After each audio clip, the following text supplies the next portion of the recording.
Good day, guys. Welcome to season 1 of SCM Decoded. The name of this season is The Intelligence Layer. And as we move forward, the name of this season will start to mean something very specific to how you think about your supply chain. So, the season is going to have 11 episodes and one complete layer decoded from the ground up.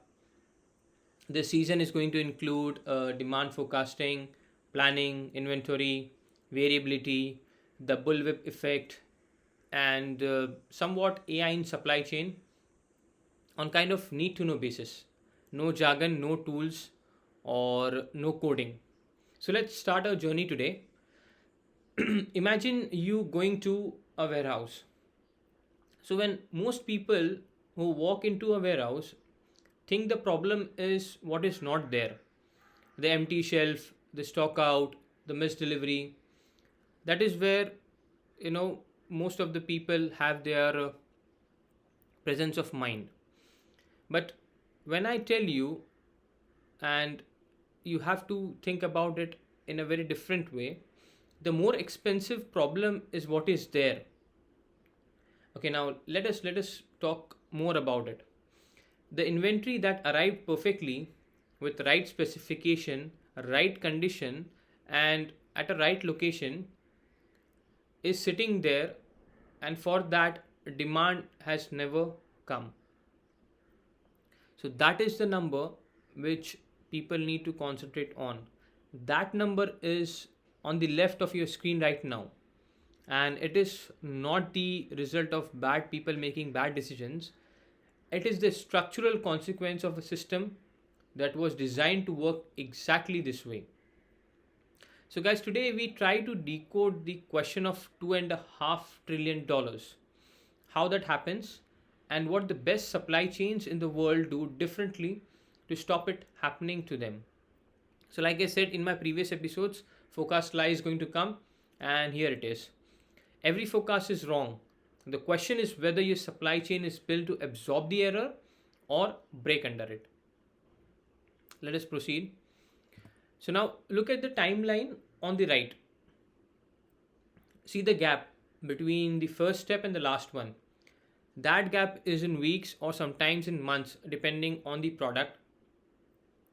But note it down that it is where your supply chain lives. See, before a single customer raises their hand, your organization has already answered for them.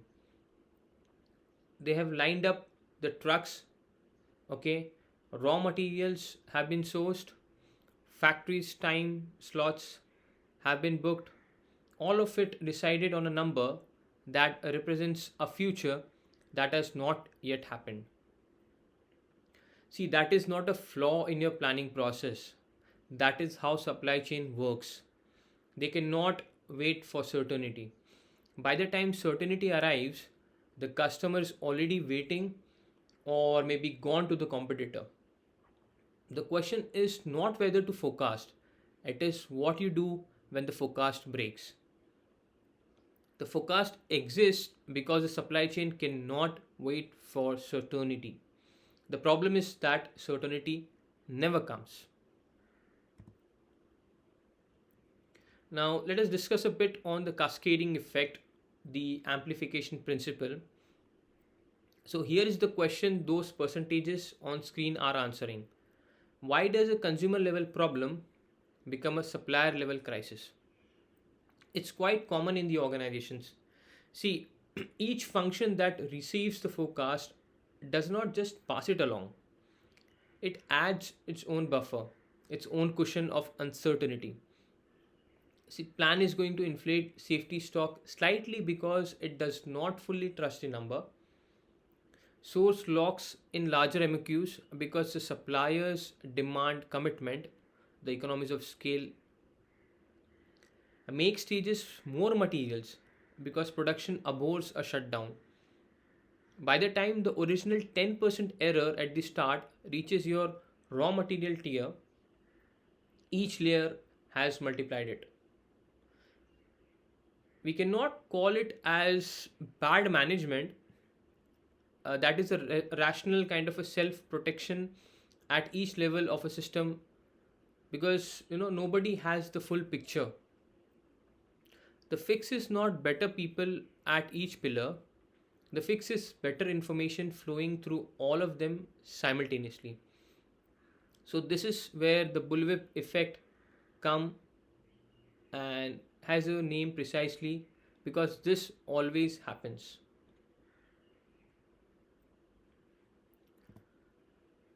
Now we hear in the boardrooms talking on every forecasting failure in the same manner. Like, they say we need a better system, a new planning tool, a better algorithm, a more sophisticated model. And then what we see is organizations spending eight figures on technology and come out the other side with the same forecast error they started with. Look at the slide on your right. What is it telling you? It is telling you something that most leadership teams have never genuinely accepted. The future is uncertain, not because of missing data, because complex demand systems do not follow predictable paths. That is not a technological gap, that is a property of this world.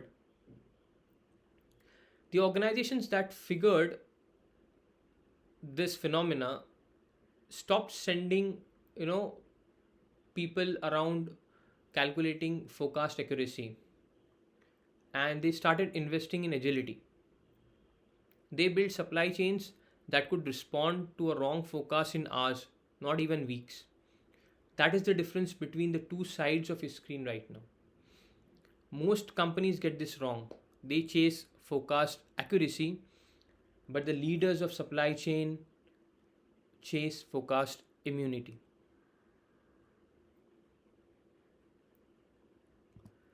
So now picture your warehouse right now, not the empty locations. Those are visible and they will also be added on your reports.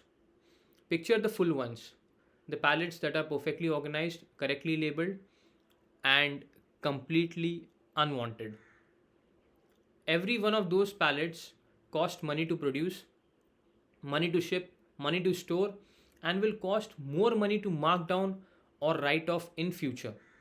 And while it sits there, that capital cannot pay for the next product launch, the next market entry, the next technological upgrade.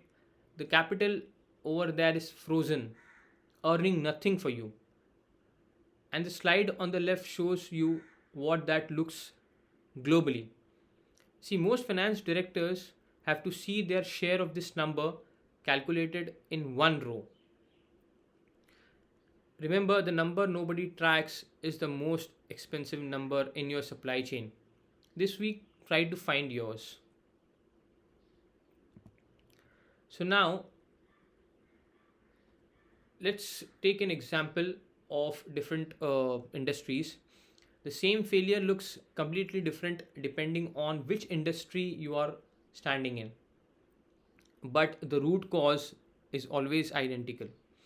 When we talk about pharma, this is the only industry where a forecast error does not just affect revenue, it affects whether a patient gets treatment. The supply chain carries a weight that most sectors never have to think about. When we talk about fashion, there are questions every buying team needs to answer before the season opens, each one a single unrepeatable bet. The product that does not sell cannot be profitably repriced. In other season, the one that sells, you know, cannot be reordered in time. So you need to ask a question: has your industry genuinely accepted that the forecast will be wrong, or is it still running a business model that pretends otherwise? See, fast fashion was not a design revolution, it was a supply chain revolution built around the acceptance. When we talk about FMCG, that consequence at the bottom of the column is not hypothetical. SCM professionals have seen it.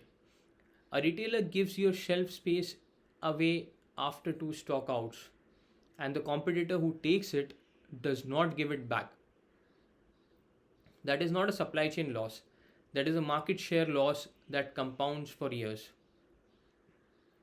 See, on paper versus reality, every industry thinks its forecast problem is unique. In reality, they all share the same root cause.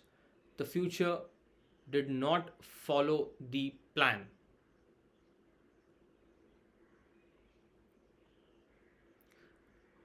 Now, let's do a kind of a small scenario. Let's look at a classic SKU launch scenario that plays out in boardrooms every single day. Picture the scene. You have the heads of sales, marketing, and finance, three of the most capable leaders in the organizations, all sitting around on one table. They believe they are solving the same problem. But if you look closer, they aren't actually working on the same question at all. Because sales is looking at a sell in number, marketing is kind of chasing consumer uptake, finance is focused on cash flow timing. Three different departments, three completely different definitions of what demand actually means. What happens next is the logical trap, because these are smart people who disagree. They decide to average the three numbers. Okay, it feels fair, it feels mathematical, but as this slide shows, it solves precisely nothing. That average number went into the plan, and 3 weeks later, the organization was in full firefighting mode. That 40 lakhs of air freight bill you see on the screen, that wasn't a logistics failure, and it is not a hypothetical number which I am showing you on the screen. That is, the tax the company pays for evading or avoiding 1 hour conversation that the leadership team was too busy to have. See, we need to own the definition before we own the number. Not having conversations will cost you weeks and a lot of money. Okay, now, the reason this slide exists is to answer one question. The question is, when a supply chain fails, who is to be held responsible? Look at the planned decision on the far left. The person who made it was not wrong. They had a forecast, they added a sensible buffer. They did exactly what the job requires. Now, follow what that reasonable decision cost as it moves right across the screen. Each consequence unlocks the next decision. Okay, each next decision adds more cost. By the time you reach deliver, the bill is going to land visibly, publicly, and it will be painful. But the person holding it had no role in creating it.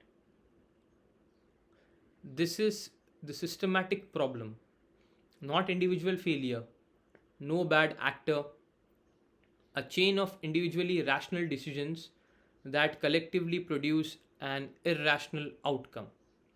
That is why fixing one pillar never fixes the chain. The intervention has to happen at the information level before the first decision is made. We need to fix the forecast process first, very imperative.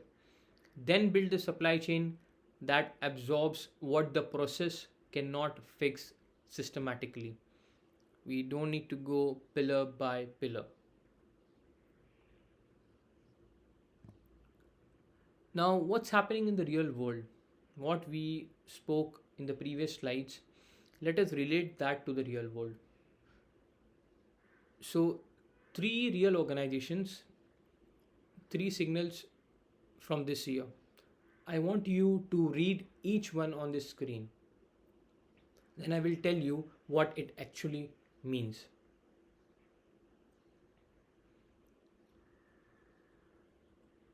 The first one is about forecasting. That company looked at its data and forecast that customer return behavior would structurally increase, then built infrastructure around a future most organizations, you know, have not yet accepted. That is not logistics investment. That is a demand forecast converted into concrete and steel. They just built out 10,000 dedicated locations purely for their returns. Now, the second organization, a supply chain that senses demand and corrects itself before the error reaches the customer. Most organizations are still debating whether AI belongs in procurement. This one is already running it at a huge scale.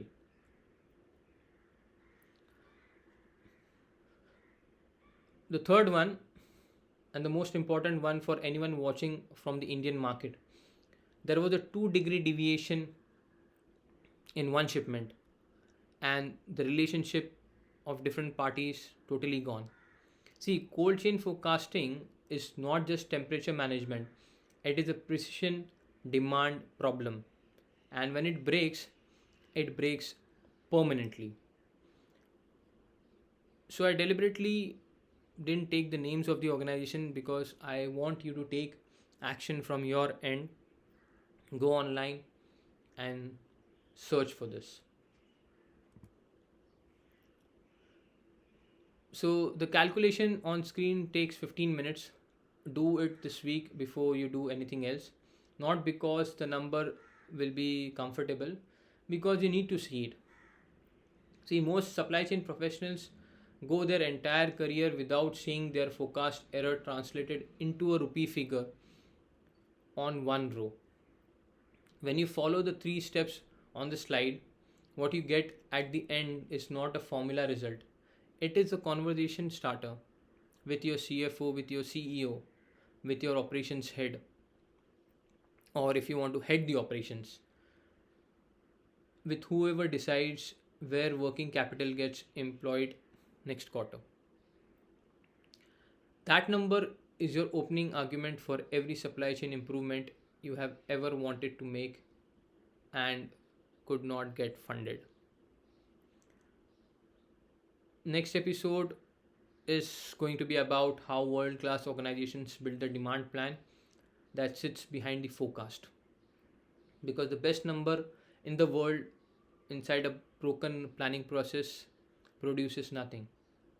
That we are going to discuss in the episode 2. So, guys, subscribe. New episode is going to come every week. Tell me in comments what did your number come out to. Do MAD, MAP, and if someone in your network needs to see this, share it now.